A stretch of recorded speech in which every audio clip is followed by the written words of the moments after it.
샬롬 반갑습니다. 1월 19일 화요일 아침 여러분들과 함께 하나님의 말씀을 묵상하도록 하겠습니다.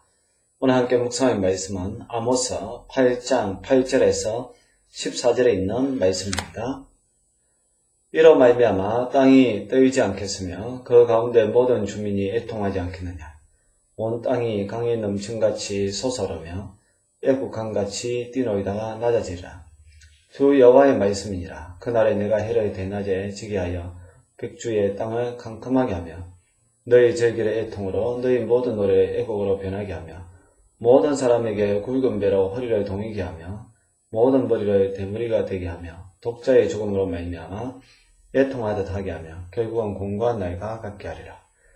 주 여호와의 말씀이니라. 보라 날이 이르리라. 내가 기근을 땅에 보내리니 양식이 없어 주림이 아니며 물이 없어 가람이 아니요 여호와의 말씀을 듣지 못한 기갈이라. 사람이 이 바다에서 저 바다까지 북쪽에서 동쪽까지 비터이거리며 여호와의 말씀을 구하려고 돌아다니도 얻지 못하리니 그날에 아름다운 처녀와 젊은 남자가 다 갈아여 쓰러지리라.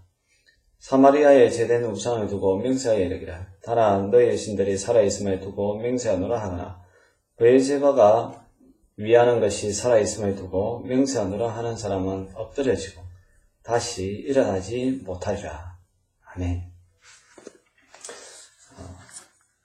하나님은 가장 종교적인 척하면서 가장 추악한 부패와 착취를 자행하고 있는 이스라엘에 대해서 8절에 보면 어찌 지진이 일어나서 저들을 삼키지 않으며 어찌 나일강이 범람하여 저들을 썰어버리지 않겠느냐 하고 질문하고 있습니다. 제약이 가득 차면 땅이 그 백성들을 토하여 내치게 된다라고 레위기 18장 25절에서 기록하고 있는데요. 9절에 있는 말씀처럼 하나님께서 그날에는 대낮에 해가 지고 또 백주의 땅을 캄캄케 하시겠다라고 말씀하고 있습니다. 아주 무서운 심판입니다. 근데 이러한 그 사람들, 종교적인 척 하면서 또 추악한 부패와 착취를 자행하고 있는 이스라엘과 또 이제 이스라엘 백성들, 이러한 사람들은 어느 시대에나 있습니다. 예수님 당시에는 바리새인들이 그렇게 했습니다. 겉으로는 경건한 척했지만 그러나 그들은 탐욕과 또 돈을 좋아했던 사람이라고 이야기하고 있습니다. 지금 이 시대에도 마찬가지입니다. 하나님을 섬긴다라고 하면서 또 그렇게 보이지만 정작 그 안에는 많은 그 욕심이 들어있는 사람들을 볼 수가 있습니다. 결국 하나님께서 이들을 향하여 얼굴을 돌려버리시면 우리 인생에서 모든 빛은 사라지고 말 것입니다. 그래야 10절에 있는 말씀처럼 이스라엘의 모든 절기는 통곡으로 변하게 될 것이다. 절기는 기쁨의 날인데 그날이 통곡의 날이 된다는 것이죠. 또 모든 노래는 애가, 슬픈, 비통한 노래로 바뀌고 말 것이고 또 모든 옷은 베옷으로 장례식에 입는 그러한 옷이 되고 말 것이라는 겁니다. 아주 처참하게 망하는 그 이스라엘의 모습을 비유적으로 이렇게 표현하고 있습니다. 그리고 모든 집은 초상집으로 변하는 공고한 날이 이르게 될 것이라고 10절에서 말씀하고 있습니다. 하나님에게서 돌아서는 자는 가장 비참한 사람입니다. 우리는 하나님께로 늘 돌이켜서 항상 주의 얼굴빛 앞에 있는 사람이 되어야 합니다. 그러기 위해서는 하나님과 우리 사이를 가로막고 있는 죄에 대해서 항상 돌이키기 위해서 우리 스스로가 몸부림을 쳐야 합니다. 지금 우리는 하나님께로 가고 있는지 아니면 하나님으로부터 멀어지고 있는지 자기를 돌아볼 수 있기를 간절히 바랍니다.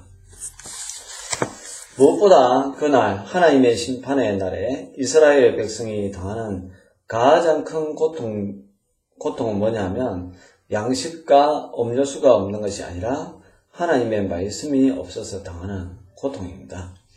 우리는 고통하면 먹는 거, 마실 것이 없는 거, 그것 때문에 고통을 당한다 라고 많이 생각을 합니다.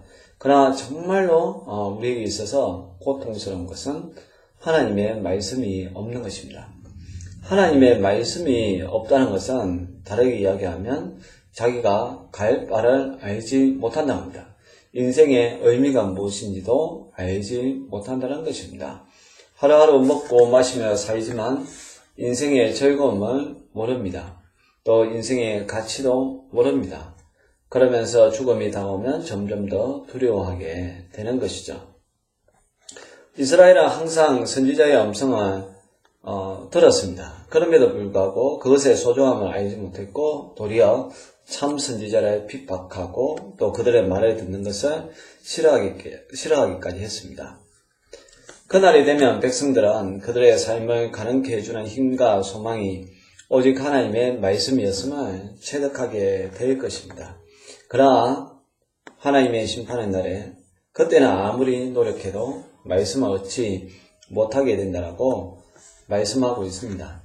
하나님은 우리가 계속 하나님의 말씀을 업신여기는 그러한 삶을 살게 된다면 언젠가는 그 말씀을 거두어 가시는 분입니다.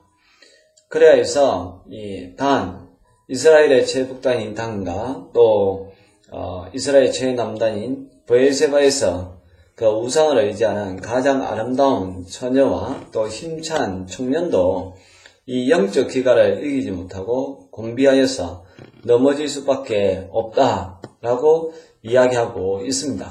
그러니까 이스라엘 전역에 다 하나님의 말씀이 사라져 버린다는 것이죠.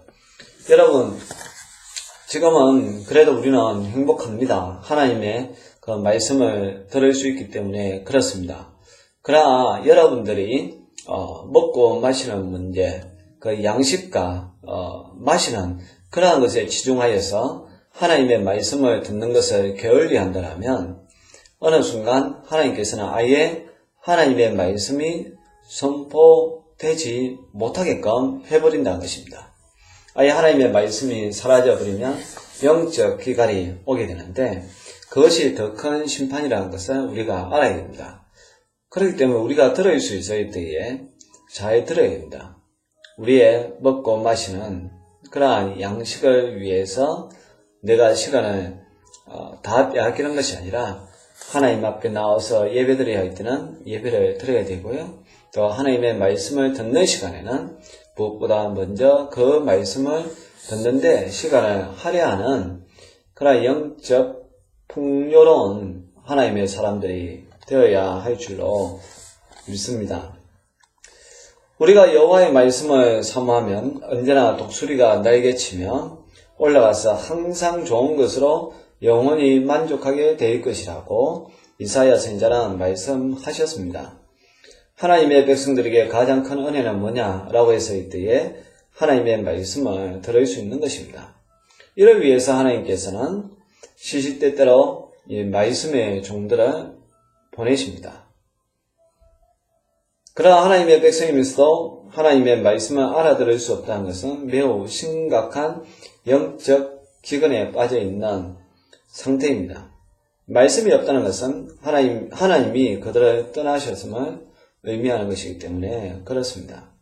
우리는 하나님의 말씀의 절대적인 가치를 깨달아야 됩니다. 세상에서 많은 존귀한 것이 많다 하더라도 가장 존귀한 것은 하나님의 말씀이라는 것입니다. 말씀만이 생명의 근원이고 말씀에 대한 순종만이 생명의 길입니다. 여러분들 지금 영적 기갈을 겪고 있지는 않습니까? 정말 여러분들 영혼 속에 하나님의 말씀이 풍요롭게 풍부하게 담겨 있습니까? 여러분들 마음속에 말씀이 가득 담겨 있는 하루가 될 수 있기를 바랍니다. 육신적인 그러한 우리가 때는 놓칠 수 있지만 말씀을 들어야 할 때는 놓치지 않는 영적인 늘 영적인 풍부함으로 살아가는 우리 믿음의 사람들 될 수 있기를 바랍니다. 기도하겠습니다. 하나님 아버지, 이 세상에서 가장 무서운 하나님의 심판은 바로 하나님의 말씀을 듣지 못하는 영적 기갈이 오는 그때라고 하셨습니다. 우리가 말씀을 들을 수 있을 때 감사함으로 듣게 하여 주시고 또 말씀에 의지해서 우리 인생에 늘 나침반을 삼고 갈 바를 알고 가게 하여 주옵소서. 예수님의 이름으로 기도합니다. 아멘.